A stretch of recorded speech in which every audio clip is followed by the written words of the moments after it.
गौरवाणी प्रचारिणे निर्विशेष शून्यवादी पाश्चात्य देशतारिणे।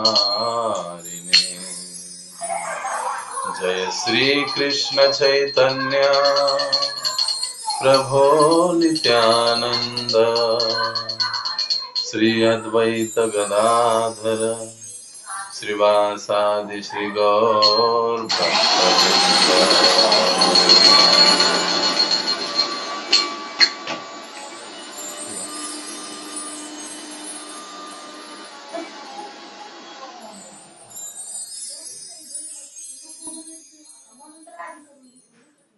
आदि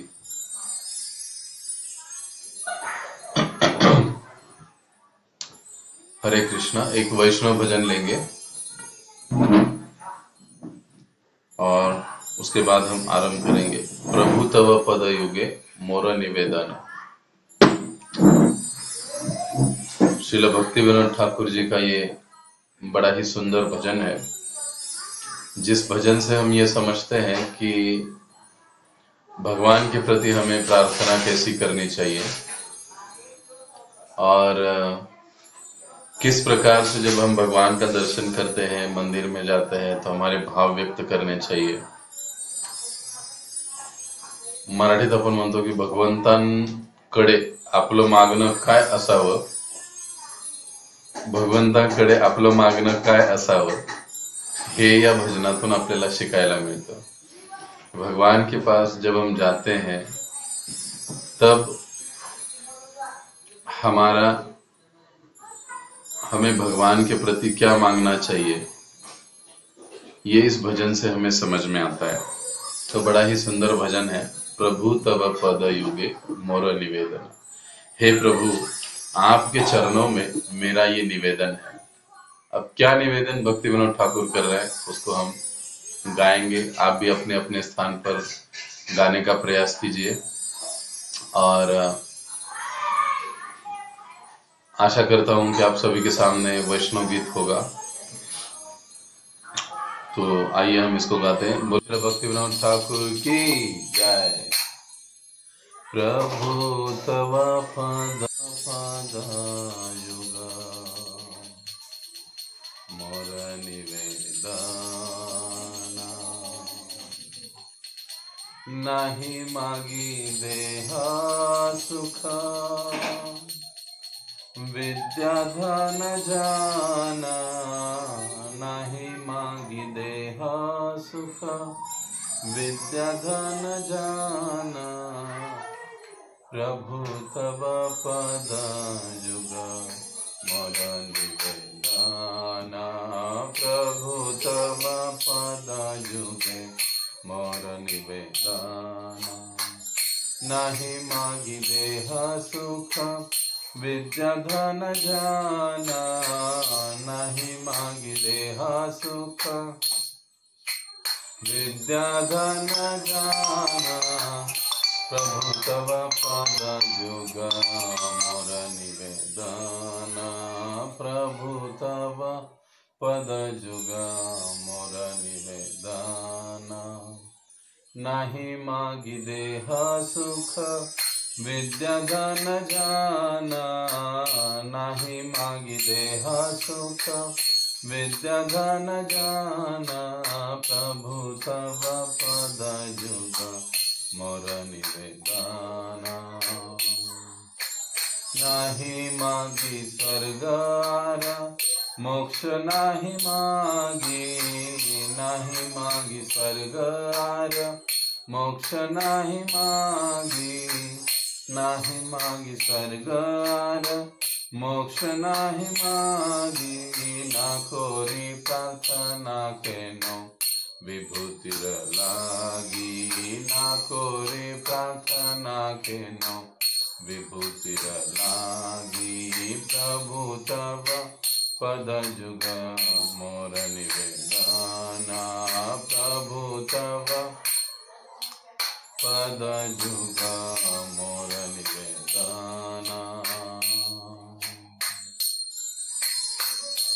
हे प्रभु, मैं आपके श्री चरणों में निवेदन करता हूँ नाही मागी देह सुख, मुझे देह से उत्पन्न होने वाले सुख की कोई आवश्यकता नहीं है, मैं उसको नहीं चाहता हूं। ना ही तो मुझे बहुत बड़ा पंडित बनना है, मुझे बहुत बड़ी कोई विद्या चाहिए, ऐसी भी बात नहीं है। धन, ना ही तो मुझे कोई बहुत बड़ा पैसे वाला बनना है, धन चाहिए, ऐसा भी नहीं है। ना ही मागी देह सुख, विद्या, धन और जन। जन का मतलब होता है प्रतिष्ठा। ना ही तो मुझे कोई बहुत बड़ा प्रसिद्ध आदमी बनने की कोई इच्छा है, ऐसी किसी प्रकार का मेरा कोई इच्छा नहीं। ना ही मांगी, मैं ऐसा कोई भी चीज आपको नहीं मांग रहा हूं। और क्या चीजें नहीं मांग रहा हूं? ना ही मांगी स्वर्ग आर, नहीं तो मैं आपको स्वर्ग मांग रहा हूं। मोक्ष ना ही मांगी, और ना ही तो मैं आपको मुक्ति या मोक्ष की कामना आपसे कर रहा हूं। अब ये मोक्ष मुक्ति की कामना नहीं करना, ये मोक्ष यानी जो ज्ञानवादी लोग हैं, जो भगवान में लीन होना चाहते हैं, ऐसी मुक्ति भी भक्तिविनोद ठाकुर कहते हैं मेरे किसी काम की नहीं है, मुझे ऐसी मुक्ति भी नहीं चाहिए। ना कोरी प्रार्थना केनो, ना ही तो मैं आपके चरणों में कोई प्रार्थना कर रहा हूं। किसके लिए? विभूतिर लागी। विभूतिर लागी का मतलब होता है कि ऐसी कोई सिद्धि या बभूत, मुझे ऐसा कुछ नहीं चाहिए कि जिससे मैं कोई बहुत बड़े बड़े चमत्कार कर सकूं। तो ऐसा कोई विभूति, कोई भस्म आदि ऐसी किसी चमत्कार की मैं बिल्कुल अपेक्षा नहीं करता हूं, या ऐसी भी कोई मांग मैं आपके सामने नहीं रखता हूं। तो अब फिर क्या है? अब पूरा कहते हैं, निज कर्म गुण दोषे जे जे जन्म पाए, निज कर्म गुण दोषे जे जे कर्म पाए, जन्म जन्म जेनो तव नाम गुण गाय, जन्म जन्म तेनो नाम गुण गाय, जन्म जन्म जेनो तव नाम गुण गाय। निज कर्म गुण दोषे जे जे जन्म पाए, मेरे जो अपने निज कर्म है, दोष है, उसके कारण मुझे जैसा जैसा और जो जो भी जन्म मिलता है वो मुझे मंजूर है, मुझे स्वीकार है वो सारा। अर्थात मेरे अपने निज कर्मों के कारण, मेरे अपने दोषों के कारण मुझे जो कोई भी जन्म मिलता है वो सारा जन्म मेरे लिए, मतलब मुझे स्वीकार है। लेकिन अब क्या कह रहे हो? लेकिन भले मुझे कहीं पर भी आप जन्म दीजिए, भले आप मुझे कहीं पर भी मेरा जन्म हो, मेरे गुण कर्म के, मेरे कर्म के अनुसार, मेरे दोष के अनुसार कहीं पर भी हो जाए, लेकिन जन्मे जन्मे जेनो तव नाम गुण गाय, जन्म जन्म तक आपके नामों को मैं लेता रहूं, ऐसी मुझ पर आप कृपा करें। ये वरदान आप मुझे दीजिए। चाहे मैं स्वर्ग में रहूं, नरक में रहूं, चाहे कोई कीड़ा बनूं, कोई चींटी बनूं, कोई हाथी बनूं, शेर बनूं, सुअर बनूं, मेरे कर्म के अनुसार और मेरे दोष के अनुसार जो भी जन्म मुझे मिलेगा, जहां पर भी मुझे जन्म मिलेगा, मैं आपके उन सारे निर्णयों को स्वीकार करता हूं, आपके फैसलों को स्वीकार करता हूं। लेकिन बस एक कृपा कीजिए कि जन्म जन्म मैं आपका नाम लेते रहूं, फिर मेरा जन्म कहीं पर भी हो, कोई फर्क नहीं पड़ता। देखिए कितना सुंदर भाव है। एक भक्त का, एक वैष्णव का यही भाव होना चाहिए। जब किसी वैष्णव भक्त का ऐसा भाव होता है, तभी वह वैष्णव या भक्त कहलाने के पात्र बन जाते हैं। आगे कहते, एही मात्र आशा मम तुम्हारा चरणे, एही मात्र आशा मम तुम्हारा चरणे, अहै तू की भक्ति हृदय जागे क्षण क्षणे, अहै तू की भक्ति हृदय जागे अनुक्षणे, प्रभु तव पद जुगा मोर निवेदना, प्रभु तव पद जुग मोर निवेदना। देखिए, यही मात्र आशा मम तुम्हारे चरण है। अब क्या कहते हैं कि हे प्रभु, मेरी एकमात्र बस यही एक आशा कहां पर है? आपके, तुम्हारे चरण है, यानी आपके चरणों में मेरी एकमात्र यही आशा है। क्या आशा है? अहेतु की भक्ति हृदय, अहेतु की भक्ति मेरे हृदय में जग जाए, जागे अनुक्षण। अनुक्षण का मतलब होता है हर समय मेरे मन में आपकी अहेतु की भक्ति जागृत हो या जागृत रहे।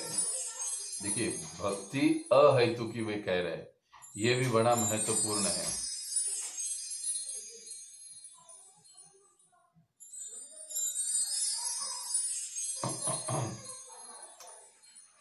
तो अब यहां पर अहेतु की भक्ति का मतलब है,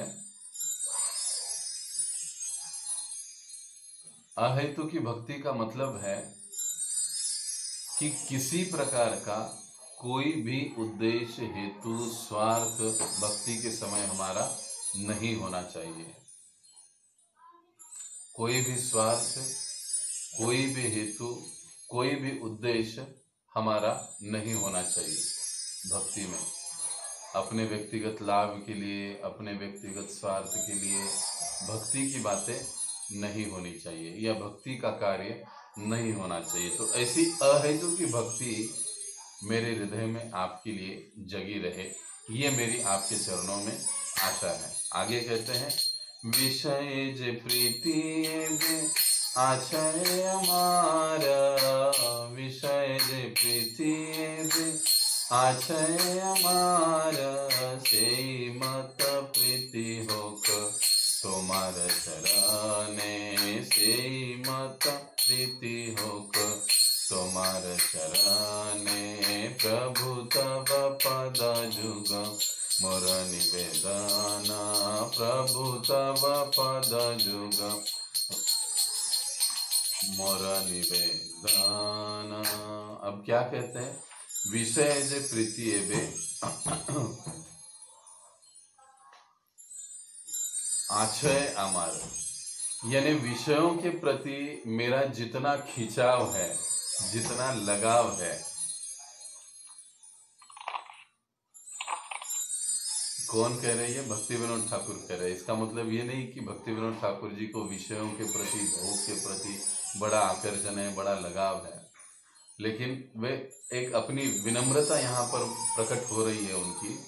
वे कहते हैं कि जिस प्रकार से मेरी विषयों के प्रति, भोगों के प्रति मेरा आकर्षण है, मेरा लगाव है, उसी प्रकार से ही मत, उसी प्रकार प्रीति होकर मेरा प्रेम होना चाहिए। चरण है तुम्हारे चरणों में वैसा ही मेरा प्रेम होना चाहिए जैसा कि मुझे अब इस भौतिक जगत के प्रति आकर्षण लगता है। देखिए, हम सबको इस भौतिक जगत के प्रति, भोगों के प्रति, सुविधाओं के प्रति बड़ा आकर्षण होता है, बड़ा ही प्रेम होता है, बड़ा आकर्षण होता है भौतिक जगतों के इन सुविधाओं के प्रति, भोगों के प्रति, सभी का। भगवान के प्रति उतना नहीं होता है, उनकी कथाओं को सुनने के प्रति उतना नहीं होता है। तो जब भी हम भगवान के सामने जाते हैं तो भगवान को ये बात अवश्य मांगनी चाहिए कि हे प्रभु, जन्म जन्मांतर से मैं इस भौतिक जगत के प्रलोभनों से बंधा हुआ हूँ, मुझे वे प्रलोभन अपनी ओर खींचते रहते हैं, मैं भी खींचता चला जाता हूँ और मेरी तीव्र आसक्ति उनमें है। जैसी उन चीजों में, भोगों में मेरी आसक्ति है प्रभु, वैसी ही आसक्ति आपके चरणों में लग जाए और मेरी वो आसक्ति छूट जाए और छूटकर आपके चरणों में ऐसा ही खिंचाव, लगाव मेरा उत्पन्न हो। देखिए कितनी सुंदरता से उन्होंने अपनी मांगे भगवान के सामने रखी। एक भक्त जब भगवान के सामने जाता है तो उसको इसी प्रकार से भाव रखना चाहिए, इसी प्रकार से भगवान के चरणों में प्रार्थना करनी चाहिए। एकमात्र प्रार्थना ही ऐसा भक्ति युक्त कार्य है जो करने से भगवान हम पर कृपा सहज ही कर देते हैं। अर्थात हम कितने हृदय से प्रार्थना कर रहे हैं ये इस पर निर्भर करता है। भगवान जानते हैं कि हम कितने प्रेम, कितने सच्चे हृदय से मांग रहे हैं, तो भगवान उसको अवश्य पूरा कर देते हैं। आगे आगे भक्ति विनोद ठाकुर जी कहते हैं, विपद संपदे ताहा ठाकुर समभावे, विपद संपदे ताहा ठाकुर समभावे, दीने दीने वृद्धि होकर नामेर प्रभावे, दीने दीने वृद्धि होकर नामेर प्रभावे, प्रभु तव पद जुग मोर निवेदना, प्रभु तव पद जुग मोर निवेदना। अब यहाँ पर क्या कह रहे हैं कि संपदे विपदे तहा, विपदे संपदे, विपदा। देखिए यहाँ पर शब्दों की रचना भी ध्यानपूर्वक है, मुझसे गलती हो गई लेकिन तुरंत ध्यान में आ गया। देखिए जीव का कैसे स्वभाव होता है, वो पहले संपद के बारे में सोचता है, विपद के बारे में नहीं सोचता है। हालांकि दुनिया में इतनी कठिनाई, परेशानियां, दुख है, लेकिन उसके बावजूद भी ऐसे लगता रहता है कि नहीं नहीं, ये तो दूसरों के लिए, मेरे लिए तो संपदा है, मेरे लिए तो अच्छा समय जरूर है, मेरे साथ ऐसा कोई बुरी चीज नहीं होगी, ऐसे लगते रहता है। लेकिन यहाँ पर जो शब्दों की रचना है, विपदे संपदे तहा ठाकुर समभावे, सबसे पहले विपद शब्दों का प्रयोग किया है। विपद का मतलब होता है कि समस्याएं, तकलीफ, दुख, कष्ट, बिल्कुल एकदम ये क्या कहते हैं ना, मैच होता है। भगवान ने कहा है ना, सुख दुखालयम अशाश्वतम, ये भौतिक जगत है, इसको दुखालय कहा है तो दुखद, विपदा ही पहले होगी। संपदा की तो बात ही अलग है, विपदे संपदे, चाहे दुख की स्थिति हो, संपदे मतलब सुख की स्थिति हो, ठाकुर समभावे, दोनों में भी मेरा चित्त एक समान रहे।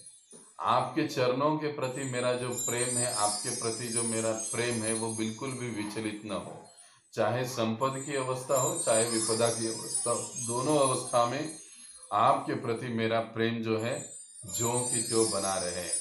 और आगे कहते हैं दिने दिने वृद्धि होके, लेकिन साथ ही साथ दिन ब दिन, क्या कह रहे हैं, दिने दिने मतलब होता है दिन ब दिन वृद्धि होकर, बढ़त हो जाए या होनी चाहिए, किस चीज में, नामेर प्रभावे। और जो मैं आपका नाम ले रहा हूं, आपके नाम के उस शक्ति से, उस दिव्य शक्ति से आपके प्रति का जो मेरा प्रेम है वो दिन ब दिन बढ़ता रहे। नामेर प्रभावे, नाम के प्रभाव से आपके प्रति मेरा जो प्रेम है उसमें दिन ब दिन वृद्धि होना चाहिए। फिर मेरी स्थिति कैसी भी हो, मैं विपदा में हूं या संपदा में हूं, लेकिन नाम के प्रभाव से ये वृद्धि आपके प्रति प्रेम की होते रहनी चाहिए। ये कितना सुंदर मांगा है उन्होंने। इसीलिए हमारी जो नियमित साधना है 16 मालाओं का जप, ये हमें पक्का रखना चाहिए, दुनिया इधर की उधर हो जाए। से प्रभुपाद जी भी कहते हैं, अगर आप अपने 16 माला करने में प्रामाणिक हो, गंभीर हो, नियमित रूप से करते हो, तो दुनिया में ऐसी कोई ताकत नहीं जो आपको इस भक्ति के पथ से हिला सके। ऐसा कोई संकट नहीं जो आपको डिगा सके। ये प्रभुपाद जी कहते हैं, बताते, शास्त्र हमको समझाते हैं। इसलिए हमको सभी भक्तों को, साधक भक्तों को ये जोर देना चाहिए हमारी सुबह की साधना के लिए, महाराज जी के साथ बैठकर जप करने के लिए हमको इसके लिए अक्सर ललायित रहना चाहिए। अब आगे भक्ति विनोद ठाकुर जी कहते हैं, पशु पक्षी हाय ठाकी स्वर्गे वाणी राय, पशु पक्षी हाय ठाकी स्वर्गे वाणी राय, तब भक्ति रहो भक्ति विनोदर धाय, तब भक्ति रहो भक्ति विनोदर धाय। प्रभु तो क्षमा करे, प्रभु तव पद जुग मोर निवेदना, प्रभु तव पद जुगे मोर निवेदन। और आखिरी पंक्ति में कहते हैं, स्वर्ग हो, नरक हो, पशु हो, पक्षी हो, मैं किसी भी स्थान पर रहूं, कैसा भी रहूं, आपके प्रति जो भक्ति है वो मेरे हृदय में सदैव जागृत रहे। सर्व भक्ति रहो भक्ति विनोद हृदय।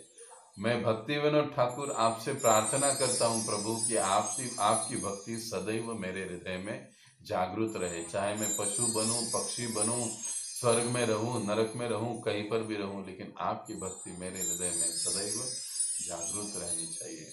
तो देखिए, ये होता है भगवान के सामने जाने के बाद भगवान से मांग करनी चाहिए।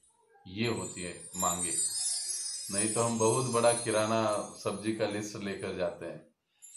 भगवान हमको ये चाहिए, वो चाहिए, नौकरी नहीं, धन नहीं, जन्म नहीं, पुत्र नहीं, पुत्री नहीं, ऐसा है, वैसा है, बहुत लंबी लिस्ट हम भौतिक चीजों की लेकर जाते हैं। ये व्यापार हुआ, ये भक्ति नहीं हुई। इसलिए हमको ये समझना चाहिए, जब भी हम भगवान के समक्ष जाते हैं, मंदिर में जाते हैं, तो इस प्रकार से हमारी प्रार्थना होनी चाहिए। और ऐसी प्रार्थना से भगवान वाकई में प्रसन्न होते हैं। और जब भगवान प्रसन्न होते हैं ना, तो जिसके जीवन में भगवान प्रसन्न होते हैं, जिस भक्त पर, उसके जीवन में कठिनाई होते हुए भी कठिनाई नहीं होती है। ये बात समझिए, ये भौतिक जगत है, यहां पर कठिनाई नहीं होगी ऐसे कभी होगा नहीं। कठिनाई होगी, लेकिन उस कठिनाई का प्रभाव उस भक्त के ऊपर कभी नहीं होगा। इस प्रकार से वो भक्त चलेगा, रहेगा। तो इस प्रकार से बड़ा ही सुंदर ये भजन था। बोलो श्रील भक्ति विनोद ठाकुर की जय, जगत गुरु श्रील प्रभुपाद की जय।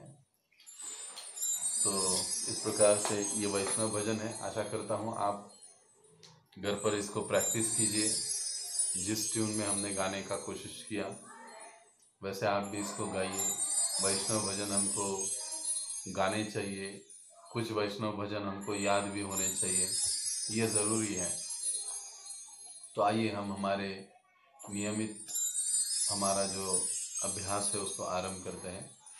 भक्ति रसामृत सिंधु अध्याय 16 रागानुग भक्ति। ओम अज्ञानतिमिरन्धस्य ज्ञानाञ्जनशलाकया चक्षुरुन्मिलितं येन तस्मै श्रीगुरवे नमः। श्रीचैतन्य मनोभीष्टं स्थापितं येन भूतले स्वयं रूप कदा मह्यं ददाति स्वपदान्तिकं। वन्देऽहं श्रीगुरौ श्रीयुतापदकमलं श्रीगुरून् वैष्णवांश। श्रीरूपं साग्रजातं सहगना रघुनाथान्वितं तं सजीवं साद्वैतं सावधूतं परिजना सहितं कृष्णचैतन्यदेवं श्रीराधा कृष्णपादान् सहगना ललिता श्रीविशाखान्वितां च। नमः ओं विष्णुपादाय कृष्णप्रेष्ठाय भूतले श्रीमते भक्तिवेदान्त स्वामिन् इति नामिने। नमस्ते सारस्वते देवे गौरवाणी प्रचारिणे निर्विशेष शून्यवादी पाश्चात्य देशतारिणे। नमो महावदन्याय कृष्ण प्रेम प्रदायते कृष्णाय कृष्ण चैतन्य नामिने गौरतिषे नमः। हे कृष्णा करुणा सिंधो दीनबंधो जगत्पते गोपेश गोपिका कांत राधा कांत नमस्तुते। सप्त कांचन गौरांगी श्री राधे वृंदावनेश्वरी वृषभानुसुते देवी प्रणमामि हरिप्रिय। वाञ्छाकल्पतरुभ्यश्च कृपा सिन्धुभ्य एव च पतितानां पावनेभ्यो वैष्णवेभ्यो नमो नमः। जय श्री कृष्ण चैतन्य प्रभो नित्यानंद श्री अद्वैत गदाधर श्रीवासादि गौर भक्तवृंद। हरे कृष्णा कृष्ण कृष्णा हरे हरे, हरे राम राम राम हरे हरे। मुखं करोति वाचालं पंगुं लंघयते गिरिं यत्कृपातमहं वन्दे श्रीगुरो दीनतारिणम्। नानाशास्त्रविचारनैकनिपुनो नाना शास्त्र विचारनैक निपुनो सद्धर्म संस्थापको सद्धर्म संस्थापको लोकानां हितकारिणो त्रिभुवने लोकानां हितकारिणो त्रिभुवने मान्या शरण्या करो मान्या शरण्या करो राधा कृष्ण पदारविंद भजना राधा कृष्ण पदारविंद भजना नंदेन मत्तालिको नंदेन मत्तालिको वंदे रूप सनातन रघुयुगो वंदे रूप सनातन रघुयुगो श्रीजीव गोपालको श्रीजीव गोपालको। अनुवाद। मैं श्री सनातन गोस्वामी, श्री रूप गोस्वामी, श्री रघुनाथ भट्ट गोस्वामी, श्री रघुनाथ दास गोस्वामी, श्री जीव गोस्वामी तथा श्री गोपाल भट्ट गोस्वामी, इन 6 गोस्वामियों को सादर नमस्कार करता हूँ, जो समस्त मानवों के लाभार्थ सनातन धर्म की स्थापना करने के उद्देश्य से समस्त शास्त्रों का गहराई से अध्ययन करने में परम निपुण है। इस तरह वे तीनों लोकों में समादरित है और शरण लेने के योग्य है, क्योंकि वे गोपी भाव में निमग्न रहकर राधा कृष्ण की दिव्य प्रेमा भक्ति में लगे रहते हैं। बोलो श्री षड गोस्वामी प्रभुगण की जय, शील रूप गोस्वामी पाद की जय। तो आज की इस काउंसलिंग मीटिंग में आप सभी भक्तों का हार्दिक स्वागत है।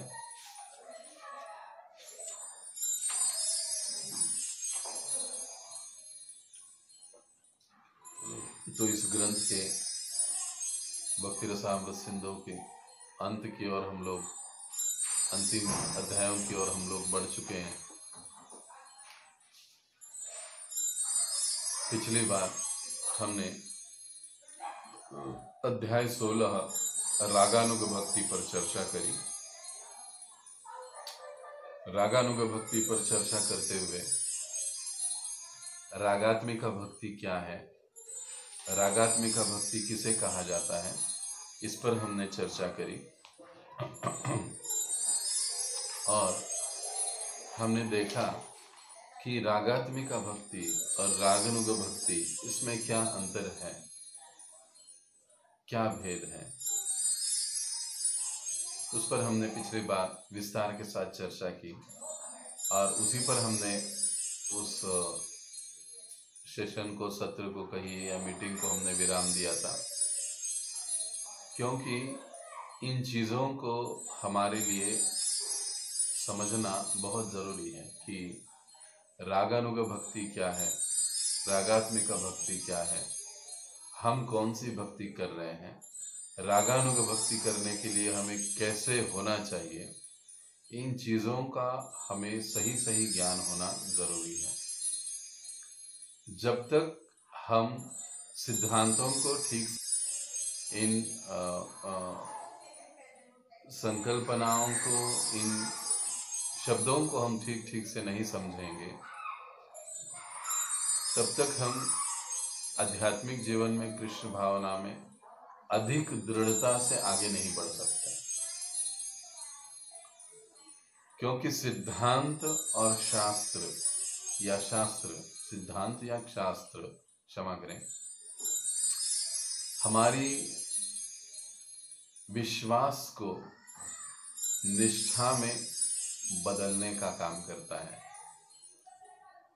हमारे विश्वास को निष्ठा में बदलने का काम करता है और निष्ठा को और अधिक दृढ़ करने का काम शास्त्र करते हैं। या ये जो ज्ञान हम ग्रहण कर रहे हैं, इस प्रकार का ट्रेनिंग सेशन, काउंसलिंग मीटिंग, इससे हमारी निष्ठा और भी मजबूत होती है, ज्ञान में बढ़ोतरी होती है, जिसके कारण हर चीज कृष्ण भावना में जो हम कर रहे हैं, क्यों कर रहे हैं, इसका कारण क्या है ये हमें पता होता है, इसका लाभ क्या है ये हमें पता होता है। और क्योंकि ये चीजें हमें पता है, तो वो जो भी हम आध्यात्मिक कार्य या सेवा कर रहे हैं वो हम लगन के साथ, दृढ़ता के साथ, बिना किसी शंका के अच्छे से करते हैं।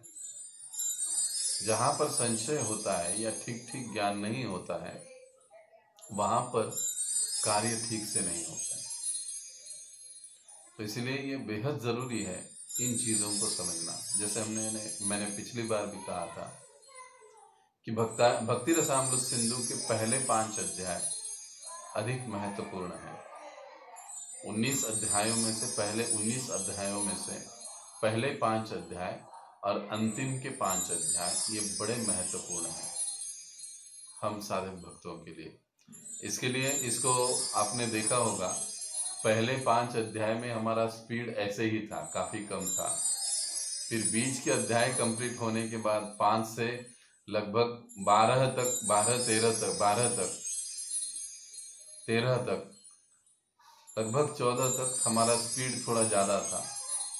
उसके बाद फिर से मैंने स्पीड कम कर दिया है अंतिम के 5 इसमें, ताकि हम चीजों को अच्छे से समझें और इसका आप सभी को लाभ उठाना चाहिए, क्योंकि ये चीजें फिर बार बार नहीं होती है।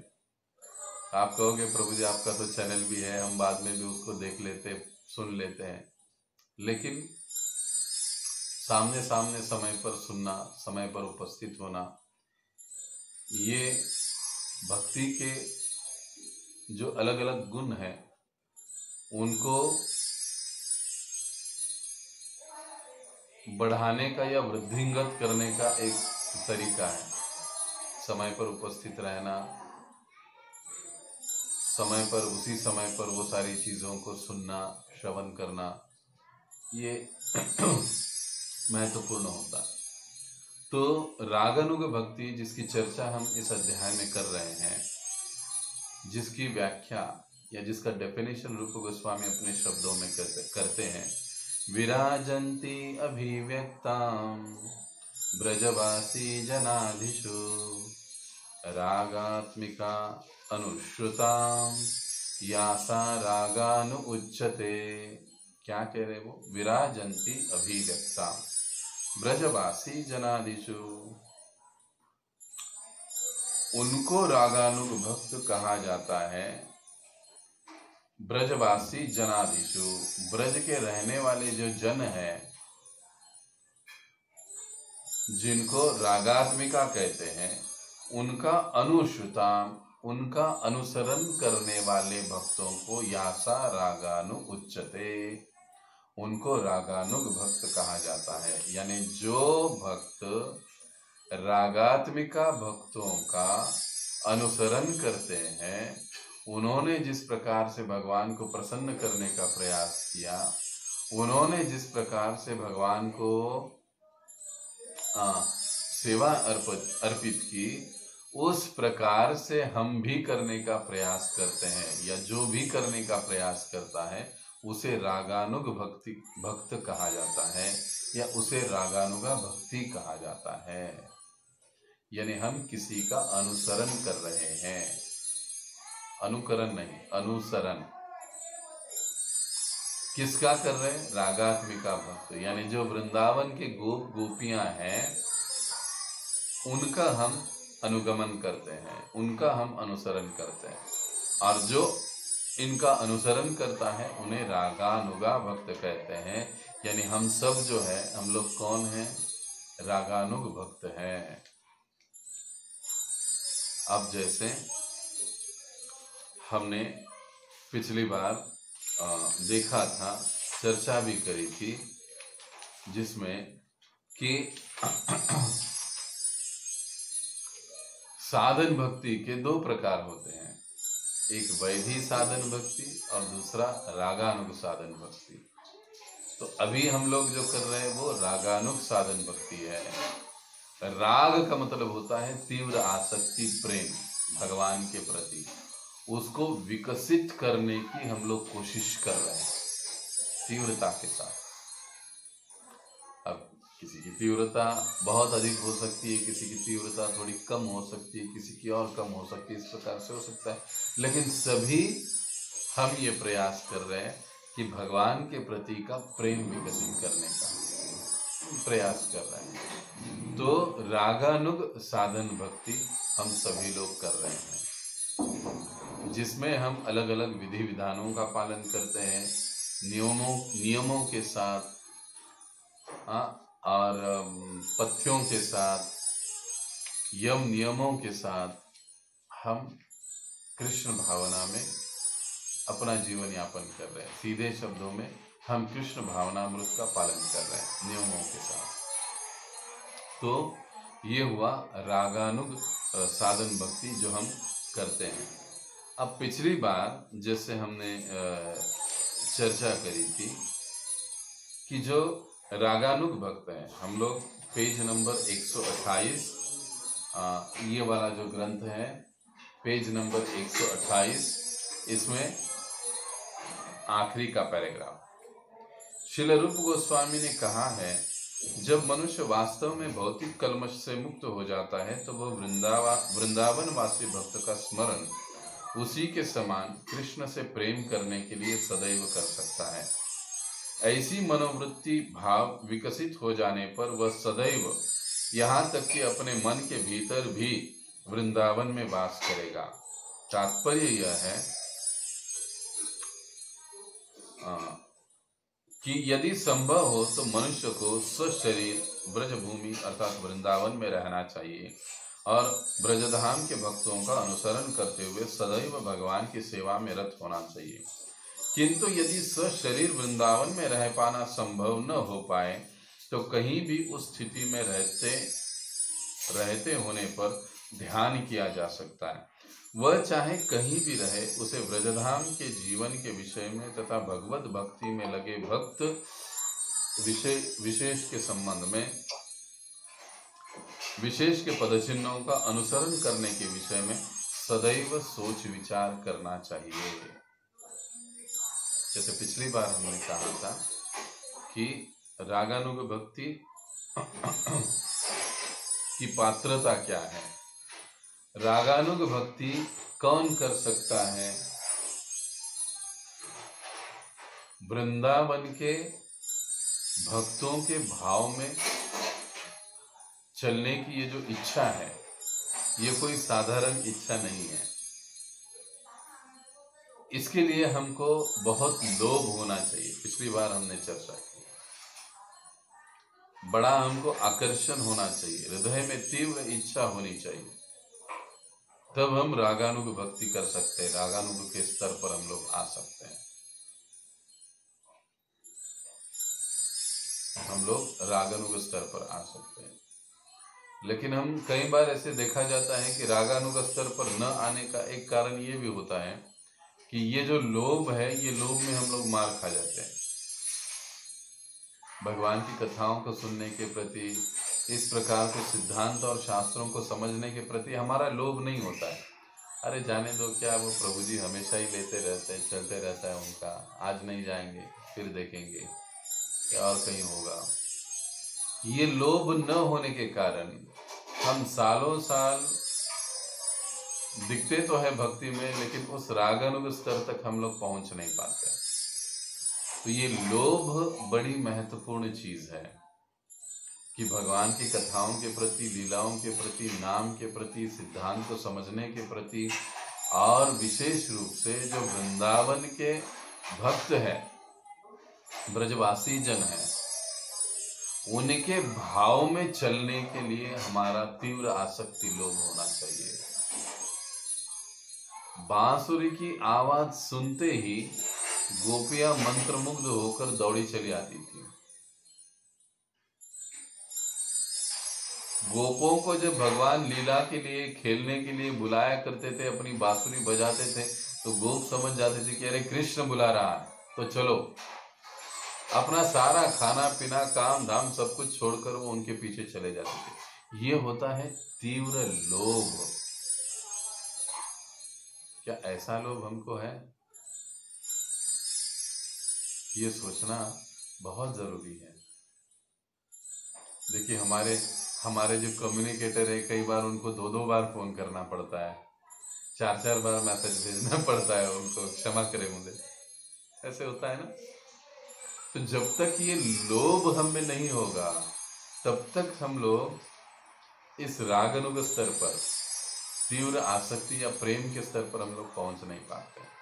ये पहली योग्यता है कि हमें तीव्र लोभ होना चाहिए वृंदावन वासियों के भाव में चलने के लिए, भगवान की लीला कथाओं को सुनने के लिए, शास्त्र सिद्धांतों को समझने के लिए, भक्तों के संग के लिए। ये लोभ हमें होना चाहिए। दूसरी योग्यता क्या थी कि कल्मशों से या अनर्थों से हमें मुक्त होना चाहिए। अब कल्मशों से अनर्थों से हम लोग कब मुक्त हो सकते हैं? जब हम अपनी साधन भक्ति को गंभीरता से और प्रामाणिकता से करेंगे। जितनी प्रामाणिकता गंभीरता से हमारे 16 माला जप होगा, 4 नियमों का पालन होगा, भक्तों का संग होगा, शास्त्रों का अध्ययन होगा, उतनी ही तीव्रता के साथ जल्दी जल्दी हमारे अनर्थों का नाश होते जाएगा। हमारे अनर्थ सारे निकलते जाएंगे। पुनः गड़बड़ यहीं पर होती है। हम लोग साधन भक्ति जितनी गंभीरता से करनी चाहिए उतनी गंभीरता से नहीं करते। मैं अपनी बात बता रहा हूं, आप सब अच्छे भक्त हो मैं जानता हूं, लेकिन मैं अपनी बात करता हूं कि जितनी गंभीरता से हमको अपनी 16 मालाओं का जप, नियमों का पालन कहिए, भक्तों का संग कहिए, शास्त्रों का अध्ययन कहिए, वो करना चाहिए, वो नहीं कर पाते, हम लोग नहीं करते। और फिर हम लोग, जिसके कारण रागानुग स्तर तक हम लोग पहुंच नहीं पाते। कई बार लोग कहते हैं प्रभु 10 वर्ष झाले, 10 साल हो गया, 12 साल हो गया, 8 साल हो गया, अब कुछ मजा नहीं आ रहा है, एकदम बोरिंग लग रहा है। भाई क्यों बोरिंग लग रहा है? क्योंकि ये लोभ नहीं और अनर्थ कल्मशों से अभी तक हम लोग मुक्त नहीं हो रहे, क्योंकि हमारा जो बेस है, बेसिक है साधन भक्ति, उसको ही हम लोग ठीक से नहीं कर पा रहे, जिसके कारण ये बातें हो रही। तो रागानुग भक्ति के लिए 2 महत्वपूर्ण पात्रताएं श्रील प्रभुपाद जी ने हमको बताई। एक तो वृंदावन वासियों के भाव में चलने का हमें तीव्र लोभ होना चाहिए। दूसरा, हमारा हृदय कल्मशों से और क्या कहते हैं, अनर्थों से मुक्त होना चाहिए। अब इसको समझाते हुए प्रभुपाद जी आगे एक चेतावनी हमको दे रहे हैं, उसको हम पढ़ेंगे। आइए। जो भक्त, क्षमा करें, इस पैराग्राफ के आगे वो पैराग्राफ है। जो भक्त वास्तव में कृष्ण भावनामृत में आगे बढ़ चुका हो और भक्ति में निरंतर तल्लीन रहता हो, उसे चाहिए कि वह अपनी सिद्धि प्राप्त कर लेने पर भी अपने आप को प्रकट न करे। भाव यह है कि जब तक वह सशरीर वहां रहे तब तक उसे नवदीक्षित की भांति ही आचरण करना चाहिए। हम भले कितने ही अच्छे भक्त क्यों न हो, लेकिन उसका ढोंग हमको नहीं करना चाहिए, उसका प्रदर्शन हमको नहीं करना चाहिए। भक्त तक को भी वैदिक भक्ति के क्रिया, यहाँ तक कि शुद्ध भक्त तक को भी वैदिक भक्ति के क्रियाकलाप करने चाहिए। रागानुग भक्ति, भाव भक्ति, प्रेम भक्ति तक क्यों न हम ऊंचे स्तर पर पहुंच जाए, लेकिन साधन भक्ति की जो विधि विधान है उसको हमें अक्सर पालन करना चाहिए। कई बार मैं सुनता हूँ भक्त लोग कभी कभी ये कहते हैं ग्रुप में, अब मेरे सामने नहीं कहता है कोई, पीछे पीछे सुनाई देता है, अरे हमने बहुत तपस्या करी है, अरे हमने बहुत सेवा की है, हाँ ये पुस्तक वितरण हम कर चुके हैं, बहुत कर चुके हैं, हाँ ये हम बहुत किया है, अभी कोई इसका जरूरत नहीं है, अभी हम लोग काफी वरिष्ठ बन गए, सीनियर बन गए। ये नीरी बेवकूफी है, ये समझना जरूरी है। अगर कोई ऐसा कहता है आपको तो तुरंत आपने कान बंद कर लो और उससे दूर निकल जाओ, क्योंकि वो आपको भक्ति में आगे नहीं बढ़ा रहा है, बल्कि आपको भी अपने साथ पीछे खींच रहा है। लेकिन दुर्भाग्य है कि आगे ले जाने वाले के बजाय हमको पीछे ले जाने वाला ज्यादा अच्छा लगता है। ये मजे की बात है, उसको हम ध्यान लगाकर सुनते हैं। अरे हाँ हाँ, सही बात। भक्त वो है जो हमेशा दूसरों के भक्ति को आगे बढ़ाने के लिए बात करता है, सोचता है। वो वास्तविक वैष्णव, वास्तविक भक्त है। तो इन चीजों से हमको सावधान रहना चाहिए। हमको ऐसे नहीं सोचना चाहिए, भले ही कितने भी ऊंचे स्तर में क्यों न चले जाए, लेकिन जो साधन भक्ति है हमारी, वो साधन भक्ति विधि नियमों का पालन, 16 मालाओं का जब उस समय भी करते रहना ही चाहिए। किंतु जब उसे भगवान के साथ अपने वास्तविक संबंध की अनुभूति हो जाए, तो वो भगवान के किसी भक्त विशेष के मार्गदर्शन में वैधि सेवा करते हुए अपने भीतर भगवान का चिंतन कर सकता है और उस भक्त विशेष का अनुसरण करते हुए दिव्य भावों को विकसित कर सकता है। जैसे पिछली बार हमने चर्चा की थी कि कोई आइडियल होना चाहिए। मुझे सुदामा जैसे बनना है, मुझे श्रीदामा जैसे होना है, जैसे बनना है, श्रीदामा नहीं बनना है, सुदामा नहीं बनना है। ये बात ध्यान में रखना, ये अपराध है। वो हम कभी बन नहीं सकते। हम यशोदा नहीं बन सकते, हम नंद महाराज नहीं बन सकते। हाँ, लेकिन उनके जैसा बनने की कोशिश हम जरूर कर सकते हैं, उनके जैसा हम बन सकते हैं, लेकिन वे नहीं बन सकते। ये भेद है। ये अध्याय, इस अध्याय के अंतिम पैराग्राफ में इस पर चर्चा होगी, तब हम इसको विस्तार से समझेंगे। अब आगे जिस बारे में प्रभुपाद जी हमको सचेत करना चाहते हैं, उसको हम लोग पढ़ेंगे। इस संदर्भ में हमें तथाकथित सिद्ध प्रणाली से सतर्क रहना चाहिए। सिद्ध प्रणाली उन लोगों द्वारा अपनाई जाती है जो विशेष अधिकारी नहीं है और जिन्होंने भक्ति का अपना ही मार्ग बना रखा है। यानी मनगढ़ंत भक्ति के विधि विधानों से हमें बचना चाहिए।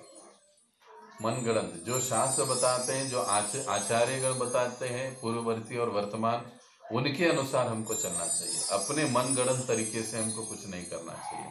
और कोई अगर ऐसे मनगढ़ंत तरीके से चल रहा है तो उसको फॉलो भी नहीं करना चाहिए। उसको सिद्ध प्रणाली यानी अपने ही मन से बनाए हुआ रास्ता, उससे हमें सावधान रहना चाहिए। वे यह कल्पना करते हैं कि अपने आप को भगवान का पार्षद सोचने मात्र से वे उनके पार्षद बन गए हैं। यह बाह्य आचरण विधि विधानों के अनुकूल नहीं है। कई बार लोग क्या सोचते हैं, बीच बीच में कोई आया था ना 2-4 साल पहले, उत्तर प्रदेश से कोई उग गया था, वो कहता था कि मैं राधा रानी हूँ। कोई पुलिस वाला था, लेकिन वो कहता था मैं राधा रानी हूँ, और राधा रानी जैसा कपड़े पहनता था और पता नहीं क्या क्या उठपटांग बंदरों जैसी हरकतें करता था, बोलता था। ये सिद्ध प्रणाली है, अपने मन से ही सोचते हैं। 1972 की बात, हाँ 72-73 की बात है, जब वृंदावन में कृष्ण बलराम मंदिर का कंस्ट्रक्शन चल रहा था, तो प्रभुपाद जी के कई सारे जो फॉरेनर शिष्य थे वो वहां पर आए थे, सेवा दे रहे थे। तो कई बार भक्त वहां पर आते तो वृंदावन का दर्शन के लिए अलग अलग मंदिरों मठों में जाते, वहां पर दर्शन करते। तो प्रभुपाद उनको सचेत किया करते थे कि देखो, जाना है, दर्शन करना है, सभी को आदर देना है, प्रणाम करना है, लेकिन सुनना सिर्फ कृष्ण बलराम मंदिर में ही है, कहीं और बैठकर सुनना नहीं है। तो एक भक्त कहीं पर दर्शन करने के लिए गए, वहां पर कोई दूसरे भक्त थे, कोई दूसरे भक्त थे जो सेवा कर रहे थे। उन्होंने इस भक्त को देखा, कहा अरे अरे तुम इधर आ जाओ, कितने सुंदर हो, बहुत अच्छे हो, तुम जानना चाहते हो भगवान के धाम में तुम कौन हो, तुम्हारा स्वरूप क्या है। तो उस भक्त को बड़ा आश्चर्य हुआ, नया नया दीक्षित भक्त था बेचारा, इतना कुछ जानकारी नहीं थी और पहली बार शायद से वृंदावन आए थे। तो जब एक बाबा जी उनको ऐसे बोलने लगे, कोई साधु उनको ऐसे बोलने लगे कि तुम जानना चाहते हो भगवान के धाम में तुम कौन हो, मैं बता सकता हूँ। वो सोचने लगा, अरे प्रभुपाद जी ने कभी मुझे बताया नहीं कि मैं भगवान के धाम में कौन हूँ, ये स्वामी जी मुझे बता रहे हैं, तो कितनी बड़ी बात है। उसको बड़ा आनंद हो गया, उनके पास चला गया, बहुत सी उनकी बातें सुनी और अंत में कहा उन्होंने कि देखो, मैं जानता हूँ तुम गोलोक धाम में भगवान के आगे नृत्य करने वाले मोर हो, आपको उसी प्रकार से यहाँ पर प्रैक्टिस करनी चाहिए, तो आप भी भगवान के धाम में जाओगे तो मोर ही बन जाओगे, वहां पर मोर के रूप में ही जाओगे आप, क्योंकि आप मोर हो। बस अब होना क्या था, इस भक्त ने जैसे ही वो सुन लिया, वो मोर के जैसे ही चलने लगा, मोर के जैसे ही खाने लगा, मोर के जैसे ही बातें करने लगा, उसकी सारी हरकतें वैसी होने लगी। मंदिर में टेम्पल प्रेसिडेंट वगैरह सारा लोग, सारे भक्त लोग इसको देखकर परेशान हो गए कि अरे ये इसका चल क्या रहा है। तब एक समय जब प्रभुपाद जी आए तो उन्होंने कहा ऐसे ऐसे भक्त हैं प्रभुपाद जी, ये ऐसे ऐसे करते। तो उन्होंने कहा ये सब बकवास है, हम कृत्रिम रूप से इन चीजों का अनुकरण नहीं कर सकते, ढोंग नहीं कर सकते हैं, बल्कि हमारा पहला कर्तव्य ये होता है कि साधन भक्ति के जरिए हम अपने चित्त हृदय को शुद्ध करें, अपने आप को थोड़ा तमोगुण से रजोगुण से ऊपर उठाएं, उसके बाद की ये सारी बातें हैं। तो इस प्रकार से जो इस प्रकार के जो लोग हैं सहजिया भाव के, इनसे हमको अक्सर बचना चाहिए। तो प्रभुपाद जी इसको कहते हैं ये छद्म संप्रदाय, यानी झूठे संप्रदाय वाले ये लोग हैं। ये लोग केवल ऐसा अनुकरण करते हैं और लोगों में भ्रम फैलाते हैं, इनसे बचना चाहिए। आगे शिल प्रभुपाद जी समझाते हैं। शिल रूप गोस्वामी पाद कहते हैं कि विद्वान आचार्यों ने संस्तुति की है कि हम कृष्ण के लिए रागानुग प्रेम विकसित कर लेने के बाद भी विधि विधानों का पालन करते रहे। रूप गोस्वामी पाद क्या कहते हैं? रूप गोस्वामी पाद क्या कहते हैं कि भले हम रागानुग भक्त बन जाए, यानी भगवान के प्रति एक उच्च कोटि का प्रेम रखने वाले करने वाले भक्त, जिस प्रकार से गोपियां थी, अन्य भक्त थे, उनके जैसे भी बन जाए, उसके बावजूद भी हमको विधि विधानों का पालन करते रहना चाहिए।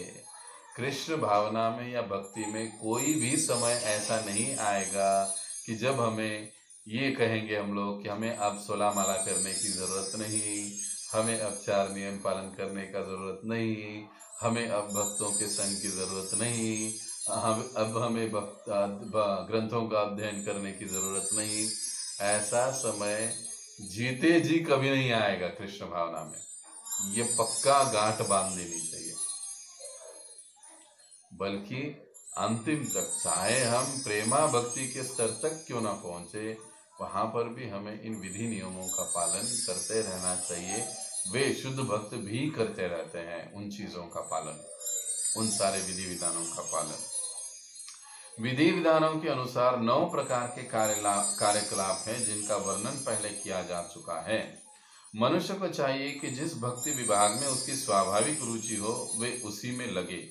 उदाहरणार्थ कोई व्यक्ति श्रवण में विशेष रुचि रख सकता है, दूसरे को कीर्तन में विशेष रुचि हो सकती है और तीसरे को मंदिर में सेवा करने में विशेष रुचि हो सकती है। अतएव इन तीनों अथवा शेष 6 भक्ति के प्रकारों स्मरण, सेवन, वंदन, अर्चन, सख्य या आत्मनिवेदन को पूरे मनोयोग से संपन्न करना चाहिए। अपनी रुचि जैसी है, जैसे किसी को कीर्तन ज्यादा पसंद आता है तो उनको कीर्तन की सेवा में लगना चाहिए, कीर्तन करना चाहिए। उनको केवल करना ही नहीं चाहिए, तो अन्यों को जो नौसिखिए भक्त है उनको कीर्तन सिखाना चाहिए, उनको कीर्तन सिखाना चाहिए, उनके साथ कीर्तन करना चाहिए। अब किसको श्रवण में अधिक रुचि है तो उसको स्वयं को तो श्रवण करना ही चाहिए, लेकिन उसके साथ उसे अन्यों को श्रवण के लिए भी लेकर आना चाहिए। किसी को मंदिर में जाकर सेवा करने की बड़ी इच्छा है, वो भाव है उनका ज्यादा, तो बिल्कुल उन्हें मंदिर में जाकर भगवान की अच्छे से सेवा करनी चाहिए। और जैसे वे स्वयं अच्छे से सेवा कर रहे हैं, दूसरों को भी वैसी सेवा करने के लिए प्रेरित करना चाहिए, तैयार करना चाहिए और उनको भी मंदिर में सेवा में लगा देना चाहिए। ये होता है भक्ति, एक दूसरे को जोड़ना। तो इस प्रकार से प्रभुपाद जी कहते हैं किसी भी एक अंग को मनोभाव से, मनोभाव का मतलब क्या है? देखिए प्रभुपाद जी भी बहुत सोच समझकर शब्दों का प्रयोग करते हैं और एक एक शब्द का जो प्रयोग करते हैं प्रभुपाद जी बहुत गहन होता है, महत्वपूर्ण। मनोभाव से पूरा मन, हमारा चित्त, हमारा ध्यान, हमारा बुद्धि उसमें होना चाहिए, ये ऊपर ऊपर से नहीं होना चाहिए। इस प्रकार से इस तरह हर व्यक्ति को अपनी रुचि के अनुसार कार्य करना चाहिए। इस प्रकार से प्रभुपाद जी समझाते हैं। तो यहाँ तक प्रभुपाद जी ने वर्णन किया कि रागानुभक्ति के लिए कौन सी आवश्यक बातें हैं, क्या पद्धति है। इन चीजों का वर्णन, पात्रताओं का वर्णन संक्षेप में प्रभुपाद जी ने यहाँ पर किया है। तो हम एक बार संक्षेप में उसको एक एक लाइन में दोहराएंगे। जैसे रागानुग साधन भक्ति के लिए जो आवश्यक बातें हैं, उनमें से पहली बात है वो क्या है कि कृष्ण के किशोर रूप में उनका स्मरण करना चाहिए। जो भगवान का वृंदावन रूप है उसका हमें सदैव स्मरण करना चाहिए। यदि हम रागानुगी भक्त बनना चाहते हैं तो हमारा स्मरण इस प्रकार से कृष्ण के किशोर रूप का, वृंदावन रूप का होना चाहिए। ये पहला आवश्यक चीज है रागानुग भक्ति के लिए।